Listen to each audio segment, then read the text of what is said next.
O Brasil, sendo um dos países mais católicos do mundo, apresenta uma grande variedade de estilos arquitetônicos, como por exemplo neogótico, colonial, bizantino e gótico. Nesse documentário abordaremos o tema bizantino e gótico.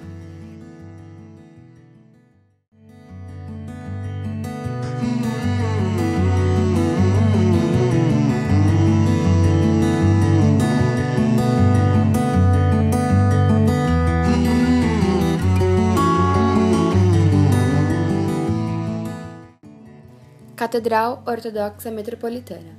História. A história dos ortodoxos no Brasil começou quando, em 1860, imigrantes árabes, sírios e libaneses vieram para o Brasil. Essas migrações só aconteceram por causa da perseguição do Império Otomano aos cristãos, que trouxeram com eles a ortodoxia. A construção de igrejas ortodoxas se iniciou após a primeira procissão ortodoxa da América Latina, na 25 de março. Em 1914, a primeira igreja foi construída em São Paulo por Michel Assaad. Após a primeira missa, o sino foi transferido para a Catedral Ortodoxa Metropolitana. Ele tem a seguinte inscrição: essa igreja pertence ao rito grego ortodoxo. Foi construída por iniciativa do Conselho Administrativo Ortodoxo de São Paulo, às expensas dos sírios e libaneses, em 1904. E do outro lado está escrito uma cruz e Sidal, irmão, São Paulo. Arquitetura. A catedral é uma construção típica da arquitetura bizantina. Ela destaca o equilíbrio de uma grande cúpula sobre uma planta quadrada, e internamente possui uma sucessão de janelas e arcos, criando um espaço de grande beleza e amplitude. As paredes internas são revestidas de vitrais e pinturas. No altar e nas laterais há fileiras de colunas marmorizadas. Seu revestimento interno também é feito com mármore, da região de Carrara, Itália, diferenciando de outras igrejas ortodoxas, que, na sua maioria, utilizam madeira como sua matéria-prima. Curiosidades. A Catedral Ortodoxa Metropolitana mantém uma instituição de ensino e também alguns asilos na cidade de São Paulo. O maior templo bizantino da América do Sul, dedicado ao padroeiro da cidade de São Paulo, foi construído no início da Avenida Paulista. A igreja foi planejada em estilo bizantino, se baseando nos moldes da Grande Basílica de Santa Sofia de Constantinopla, atual Istambul, na Turquia. A catedral tem a função de manter a pura continuidade dos ritos e da tradição das igrejas ortodoxas em terras brasileiras, e também de ser um centro de informação, difusão da espiritualidade e vivência do cristianismo ortodoxo. Então eu tô aqui com a Luciana, ela é arquiteta e ela vai se apresentar para vocês. Oi pessoal, meu nome é Luciana Bertolini, sou arquiteta urbanista formada pela Faculdade de Arquitetura de Bauru, a Unesp de Bauru, e atualmente eu trabalho na Prefeitura de São Paulo com aprovação de projetos. Então tá bom, então vamos começar as perguntas. Eu queria que você explicasse um pouquinho do conceito de arquitetura com relação à igreja. Tá certo. Bom, a gente pode dizer que a arquitetura é a arte, né, de projetar espaços para diversas atividades humanas, né?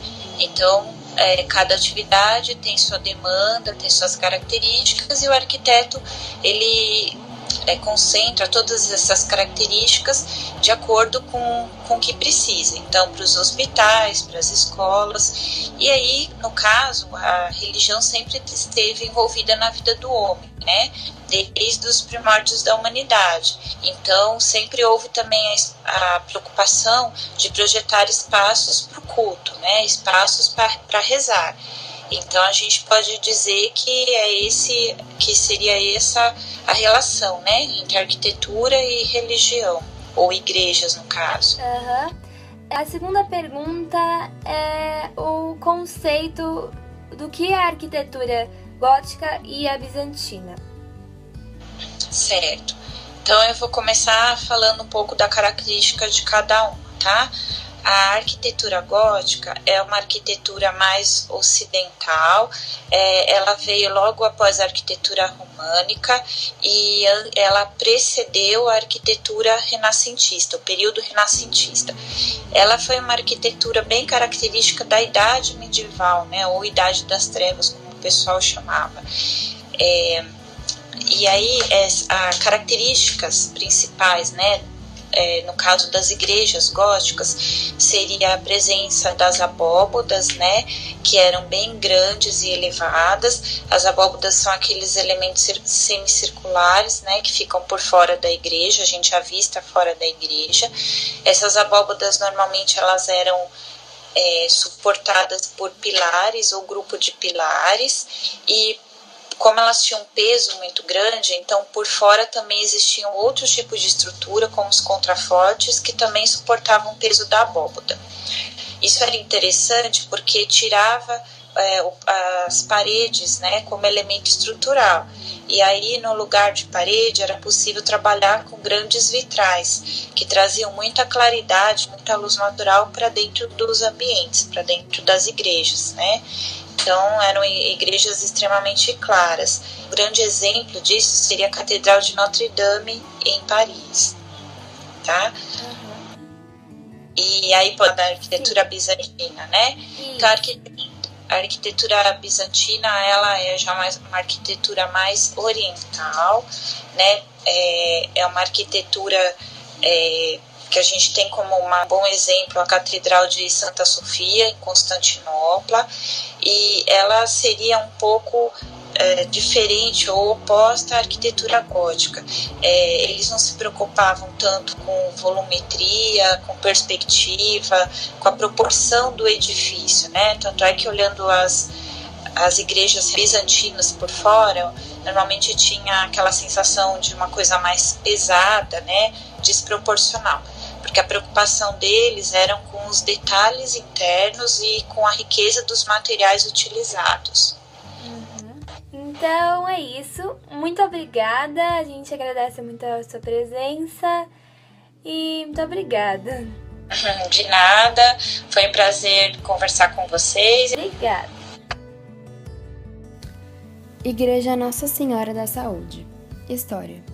Em 10 de abril de 1919, a capela foi entregue pelo então arcebispo de São Paulo, Dom Duarte Leopoldo e Silva, aos padres agostinianos recoletos, que, em 19 de fevereiro de 1899, desembarcaram no Porto de Santos.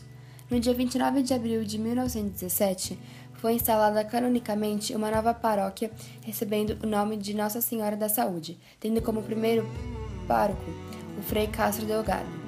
A capela era de pequenas dimensões e os religiosos perceberam logo a necessidade de erguerem um novo templo. A Ordem dos Agostinianos Recoletos, 7 de junho de 1935, foi aberta ao culto com a bênção do Sr. Bispo Dom José Gaspar Fonseca e Silva. Em 1959, foi colocado o altar-mor e terminando o restante do presbitério. Arquitetura. O templo não tem um estilo definido, é uma mistura de estilos, porém é popularmente conhecida como gótica. Rica em detalhes de anjos, figuras bíblicas, vitrais, símbolos e santos agostianos. Torre. Um arquiteto a catalogou como sendo de estilo quinhentista. Em ambos os lados da torre vislumbramos as estátuas dos evangelistas Lucas e Mateus. Sinos. 2 sinos localizados no patamar da torre desde sua construção. Eles soam automaticamente às 12 horas e às 18 horas. Altar. O altar-mor possui um belíssimo sacrário e baldaquino. No centro, ao alto, a imagem de Nossa Senhora da Saúde. Ao lado, Santo Agostinho, Santa Mônica, Santo Tomás de Vila Nova e Santa Isabel de Portugal. Os 8 altares laterais do Sagrado Coração de Jesus, de Nossa Senhora de Fátima, de Santa Rita, de Santa Teresinha e de São José. Nas laterais do presbitério, há as imagens de São Pedro e São Paulo. No fundo, há 2 pequenos altares, Mistério da Cruz no Calvário e Nossa Senhora Aparecida, declarada pela Secretaria de Esporte e Turismo como ponto turístico da cidade de São Paulo, que tem sido restaurado nos últimos anos, devolvendo a beleza do seu interior e exterior.